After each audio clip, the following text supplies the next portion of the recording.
Hey everyone, today I'm going to teach you how to create this Watercolor Galaxy piece using Crayola markers.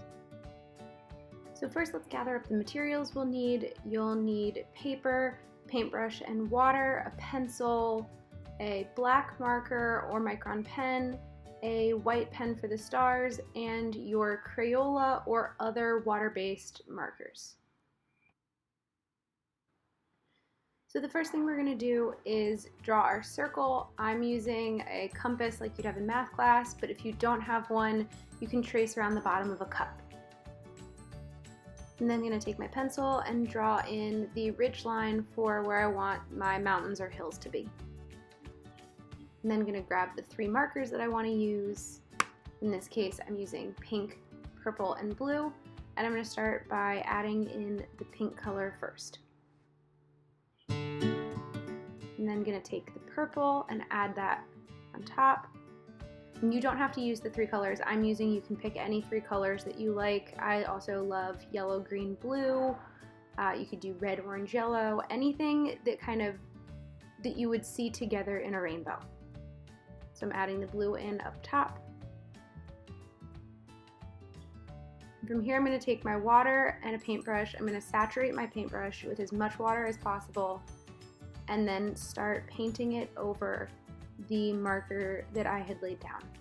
And so basically what this is doing is, because Crayola markers are water-based, when you add water to them, it reactivates the color. So all I'm doing here is just painting over it with a bunch of water to make the color come back up and blend them together. And if you find that you have too much water on your brush or too much ink, because this does start to pick up some of the color from your markers, I like to keep a little spare rag off to the side so that I can kind of blot my paintbrush onto it.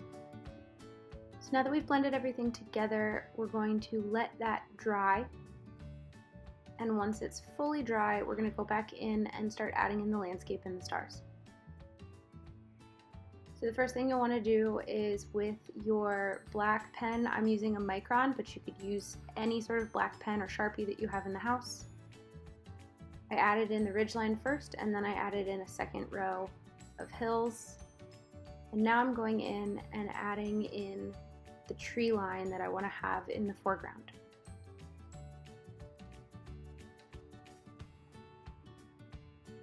So from here I'm going to start off to the right side. I usually start over there just because I'm left-handed, but it doesn't matter, you can start anywhere you'd like. And I'm adding in the branches of all of my trees. So you can see that I first draw the base of the tree, and then I work from the top to the bottom, bringing my branches off to either side and having them come wider as I get towards the base of the tree. In this case, think of the pine trees as this sort of triangular shape where it's really narrow at the top and then they get wider as it goes down. Now that we've finished those, I'm going to go add in some of the details in our rolling hills. And again, you do not have to follow this at all. You can make a completely different landscape. It does not need to look like mine. If you want to put a cabin, if you want to make this an ocean scene, if you want to draw all of your family standing outside looking up at the stars, you can absolutely do that. You do not need to do mountains or hills like I'm doing. This is just what I really love to do. So the final step is to then add in our stars. I'm using a white paint marker. You can also use a white gel pen. You could use white acrylic paint. Really anything that's white that isn't going to be transparent. So I wouldn't use white watercolor, but any other type of paint or pen that's white is perfect for these stars, and you can just add them in wherever you want. I'm just dotting them across my sky, but you could also add in shooting stars. You could do a whole Milky Way galaxy. You could even draw in specific constellations if there's ones you like. And there you go. We have completed our Watercolor Galaxy Sky using Crayola markers. If you followed along with this video and you liked it, I would love to see the finished piece that you created. You can tag me on Facebook or on Instagram or anywhere else that you find me. Thanks, guys.